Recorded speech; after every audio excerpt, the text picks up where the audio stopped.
Hey guys, welcome back, it's Ripe again. In today's video, a vegan Karen calls the police on a butcher claiming that he is in the country illegally and evades taxes. She hates his profession and wants him arrested. Here is what happened. Let's dive right into the story. So one summer when I was living with my cousin, he got into an all-out war with this woman who lived next door to him. She was a classic Karen with the haircut and the sunglasses and the "I'm so important" attitude. He warned me right away that she was trouble and I should avoid her at all costs. Now, my cousin Jim, not his actual name, works as a butcher in town. He owns his own place and it is the sole place for people to go and get fresh meat instead of just the prepackaged supermarket stuff. So that meant a couple of things, one being that I was gonna eat like a king for the entire summer, since obviously not everything sells. Whatever doesn't become a summer's worth of great barbecue for us. Well, it turns out that the Karen is a vegan and not a normal one. She is the kind that thinks my cousin being a butcher should be a crime because she personally does not believe in eating meat. He told me in the past that he had issues with her because of his job and also the fact that we are Hispanic and she comes off as pretty racist.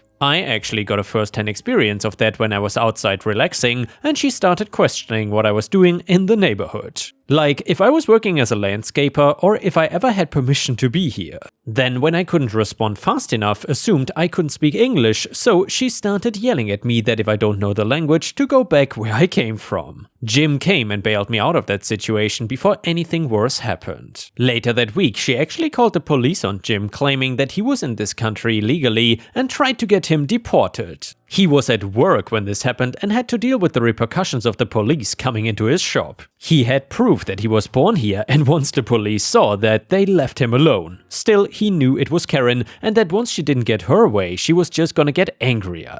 The next interaction they had I was there for, but just stood by and let Jim do all of the talking because I would not have been able to stay calm. Jim: "Hey, I know that you tried to get me arrested." Karen: "You must have had some sort of fake document because everybody knows that Hispanic people are not ever legal." Jim: "Are you really that racist that you want to start stupid stuff like this?" Karen: "Well, I might be willing to stop if you agree to shut down your murder store." Jim: "Really? Murder store? Don't you think that might be a little dramatic even for you?" Karen: "I'm just trying to be a good American, but you're just killing animals and I have to live next to that kind of horrible person. So if you want me to stop, then you should do the right thing and stop murdering." Jim was not shutting down his shop because Karen was demented. It turned out that the police were not the only people that Karen called to try and get him in trouble though. While the IRS can be terrifying, they're not exactly speedy when it comes to things. He didn't find out until way after this story ends that she called them and reported his business for tax evasion. He had his records for the last 10 years combed through and they found nothing wrong. Now, Jim has always been the cousin that jokes around and has a hard time being serious. That did not translate to how he runs his business and the fact that he had physical copies of all his tax reports in boxes in the basement for no real reason. I mean, it was great because it saved his ass, but I would never have thought that he would be the type to do it. With the police plan failing and the IRS plan taking forever, Karen decided to file a frivolous lawsuit against Jim. For what you might be wondering was, at this point he has done literally nothing wrong. Her lawsuit claimed emotional distress for selling meat in town and also cooking it next door to her when he knew that she was a vegan, claiming that she couldn't sleep or eat because her murderer was living next door to her and she wanted compensation.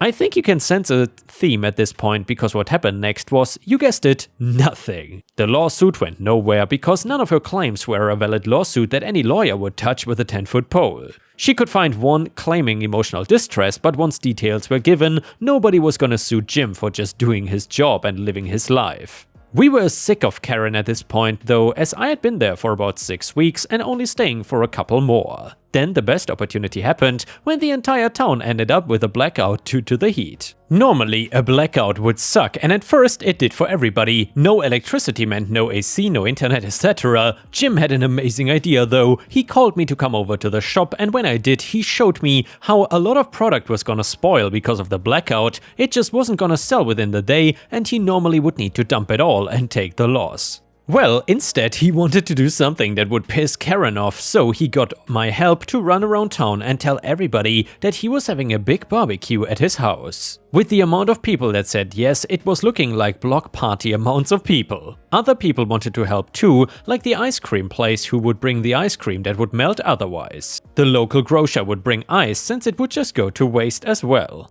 By the time I met him back at the house, it was already crowded and full of people waiting for some great food. I don't know who, but somebody had a big speaker and hooked it up to music to really make it a party. Karen was pissed about the party and came out to scream at people to get away from the block. Nobody was on her property, so she didn't have anything illegal to complain about. Hell, I made sure to pop into the police station in town and let them know what Jim was doing. The ones off duty came by for some food and actually commended him for doing a good service to the community. Now, I love revenge, but I think it's even better when more people are involved. It was pretty much the entire town having a great time while Karen was in her house sweating and pouting about things. I asked Jim that night if he did this entire thing just to spite Karen, and he admitted that it was the thing that gave him the idea. Once he started though, he didn't think about her because of how happy he was making everybody else. I honestly wish I could be more like Jim, but when I get revenge, I always focus on being as petty as possible and never forgetting about the person I'm going after.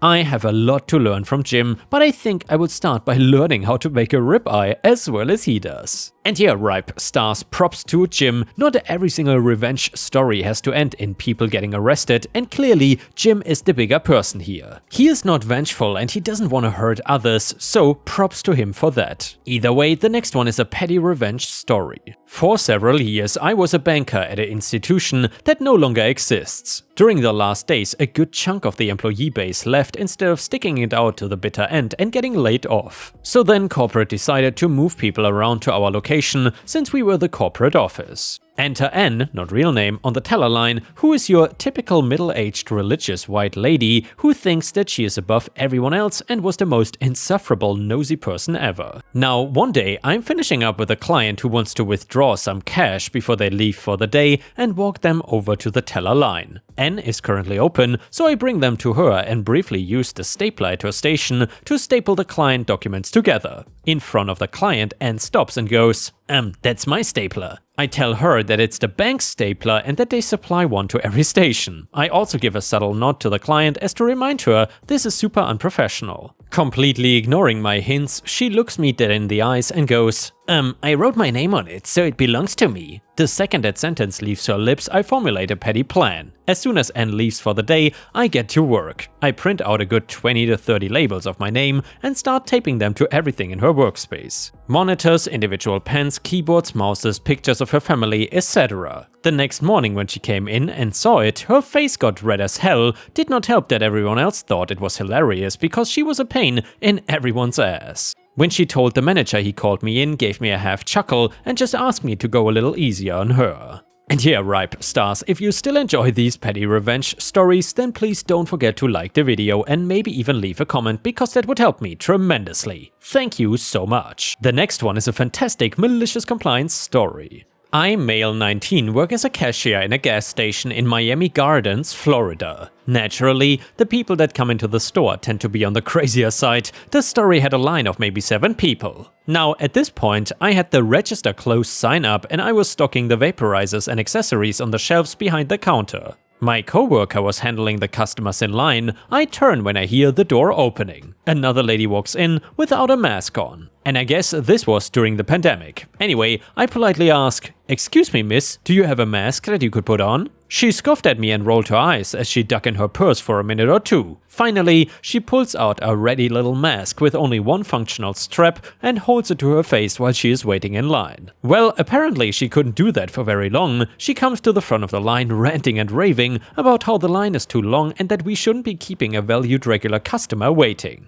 I've been working here for 4 months and I've never seen her. I'm fairly confident I know all the regulars. I tell her that there are other things that my manager left for me to do before the end of closing and that I have to get them done. She didn't seem to like that at all. She said, "I demand that you open your register right now." Okay, you got it, lady. I moved the sign and then I turned back to her. "Do me a favor and stand a little bit to your right." Surprisingly, she complied, albeit with her arms crossed and what I can only assume was an angry gaze firing through her mask. Cue the malicious compliance. Next customer, I yell out into the store. It dawns on her what I'm doing, but the next customer shoots up in front of the counter before she can even fully process it. I go about this transaction as normal, despite the fact that this lady is yelling at me at the top of her lungs. She's also no longer holding the mask to her face, mind you. I finish up with the other customer and I turn to her. She tries to yell over me, so I raise my voice a bit and I try to be as stern as possible. I tell her, just because my register is open does not entitle you to skip all the other people in this line who also have lives and jobs and other responsibilities. Get back to the end of the line and be respectful, or I have no choice but to have you removed from the store. We don't have security, but we are 2 blocks away from a police station, and one of the cool-ass officers who comes into the store gave me their personal number to use just in case that we have any issues. The lady harumphes loudly and walks dejectedly to the spot in the line she had before she left. In the amount of time it took for the rest of the story to occur, more people had gotten in the line. I said the back of the line, I told her pointedly. She dropped her shoulders and walked to the back like a toddler. People, man. And yeah guys, that person certainly knows how to deal with a Karen. Props to him. Either way, the next one is another malicious compliance story. So let's call her Karen just because it fits. She came in and applied for a job. When I looked at her resume and application, I realized she knew some of my old neighborhood friends and schoolmates. She interviewed well, so I gave her a job. I told her to be in Monday at 9 AM. Monday morning, she is not in, she no calls, no shows. Tuesday, no call, no show. I had now written her off already. Wednesday, she shows up about noon. She claims that she was in her basement Sunday night and her brother was working out and he accidentally knocked her out during his intense workout. She claimed her doctor told her she had a concussion and she should stay home for a couple of days. She had no doctor's note, no marks on her head, but thinking her story was so off the wall it could almost be true, I let her come to work the next day. She then worked Thursday and Friday. We paid at the end of every week and I gave her a check Friday. I also did not deduct the days she missed. She came to me and asked about the full paycheck. I told her we were a family business and realized people had lives outside of work. He tried to make sure people knew they were appreciated and tried to take care of our people. She teared up and thanked me and said we can count on her. She worked the full next week, did okay, and she seemed to fit in. The focus here is on seemed. The 3rd week she showed up on Monday, but Tuesday was another no show, no call. We did not hear from her for over 2 weeks. When she finally showed up, her story was the stuff of legends. She claimed her husband had forged divorce papers a couple years previous. Thinking she was divorced, she moved back into her parents' house. She claimed her ex-husband was at her parents' house when she got home the last night she worked. He told her he made up the divorce and the paperwork was phony, so they were still married and he wanted to get back together. She claims she refused and he kidnapped her. She said it took her until a couple days ago to get away from him. She wanted to come into work the next day. She didn't call the police and he was not arrested. There was nothing in the papers or on the news about any of this. She was not hurt, thank God, and she asked if I believed her. Well, I didn't, but told her that I really needed someone I could count on coming in reliably every day. I gave her a paycheck for 1 week, she had worked 1 day, and told her that I wished her good luck. I had already replaced her and her replacement was one of the best employees we ever had. So here's the malicious compliance. The next month I come into a phone message that someone from XXX company called for a reference for Karen. As my secretary is handing me the message, she is laughing at the look on my face. I asked if she was kidding. She said she wasn't. She said she got a call from a man saying that he was the owner of a company in the area and he asked about Karen. Then my secretary asked if she could listen in on the call. She was a pistol. She then goes and gets my partner and tells him that I'm gonna call and give Karen a reference. Now he is in my office laughing too. I call the guy and we make some small talk. I tell him what we do and he tells me that he wants Karen to do it for him. I tactfully avoided answering any of his questions about Karen directly. I think he was beginning to suspect something. Remember folks, employers can get in a ton of trouble for bad references. He finally asked my opinion of Karen and what I said was, if you can get Karen to work for you, you will be very lucky. He heard what I said and how I said it. He repeated that back to me exactly as I said it. All my words were the right ones, it was my tone and intonation that got my point across. He thanked me and hung up. Karen then comes into the office a couple days later. She looks mad but is trying to be pleasant. She told me she is having trouble finding a job and mentioned she has used me as a reference. She wanted to know if anyone from XXX company has called me. She knew they did and she told me she really wants the job at XXX company. I told her that I'd been called and that I told the guy he would be lucky to get her to work for him. My secretary confirmed that's what I told him. She told him she was right next during the whole conversation. Karen smiled and thanked me and headed to the door. She said she wondered why she was having so much trouble getting a job. She asked if she could continue to use me for a reference, and I told her absolutely. I also told her that I would tell everyone the same thing, that any employer would be lucky if they can get you to work for them. She walked away smiling, happy and clueless. And yeah, Ripe stars, honestly, this Karen is so stupid that it is almost cute. The next one is a story from r/petty revenge. I should explain that I'm not better for not usually taking petty revenge. I'm just lazy. If I was reborn as an animal, I would be a sloth. Yet if I need to be petty, I am petty. To preface this, I would start this out to say that my current husband and I have been besties since we were 14. We married other people, had families and generally lived our lives. My first husband died, they, first and second, were also friends. It was a terrible time for all of us. Enter his soon-to-be ex-wife. She is throwing fits about him visiting but won't visit, etc. Trying to say that I'm trying to steal her man, like my husband, who I loved so much, had not just died. 2 years pass and he, current, finally leaves her. We are still just friends at this point. Eventually we start dating each other and get married, fast forward to 18 months ago. My husband's daughter is up visiting during her senior year in high school. Due to COVID, she can stay for a few weeks and not worry about missing class. During this time, she lets me know that she did not get graduation announcements, nor is she getting any sort of party. This is not a COVID thing either. Mom was gonna piggyback off of her parents' 50th wedding anniversary party.